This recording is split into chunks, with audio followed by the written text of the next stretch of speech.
Hello, I'm Amara Jones, and today is Wednesday, April 22nd. This is caffeineTV, your daily news brief, here to take you through 3 headline numbers in just 3 minutes, giving you a different take on everything from housing policy to the Real Housewives. The first number today is 6. That's the number of Baltimore police officers who were suspended yesterday for their role in the death of yet another unarmed black man at the hands of police, this time 25-year-old Freddie Gray, who died on Sunday after having been placed in police custody the previous Sunday. Now, what exactly happened to cause the death of Mr. Gray remains unknown, and that's why Baltimore's mayor and police chief have called for a swift investigation into what happened. They've asked that state authorities join them in that, and the federal government has announced its own separate investigation. But what we know from a video of the incident is that Mr. Gray was placed in police custody after having attempted to run away from them, put in the back of a van, and then somehow emerged from that van 30 minutes later with broken vertebrae and a crushed larynx. Now, what's interesting in all of this is that many news outlets, including the New York Times, have pointed out the case of Mr. Gray might be different because the leadership of Baltimore is black, both politically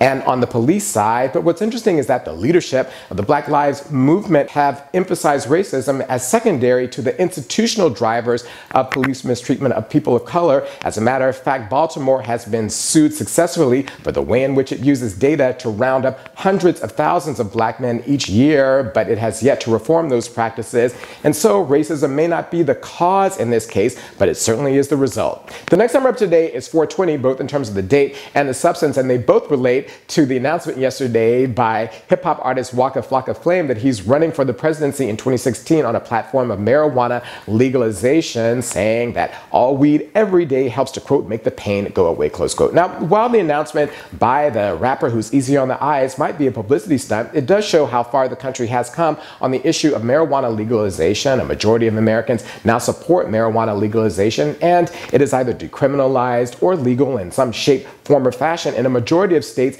including the District of Columbia. But there's one wrinkle in Waka's plans. He's 28, and according to the Constitution, he has to be 35 in order to hold the presidency of the United States. So he's got 7 more years to puff away before he rolls his way into the White House. The last number up today is 3, as in 3 million, and it relates to today, which is Earth Day. That's how much New York City spends each year to fix broken water treatment equipment damaged by baby wipes. The supposedly disposable cloths designed to clean up a baby's mess is causing a mess in water treatment plants across the United States. And that's why New York City is leading a coalition of municipalities who are suing the manufacturers of baby wipes for their alleged false advertising. But baby wipes indeed are showing up everywhere. In many beaches around the world, they now make up a majority of the waste that's washing up on shores more than plastic. But perhaps the most infamous example of the increased waste caused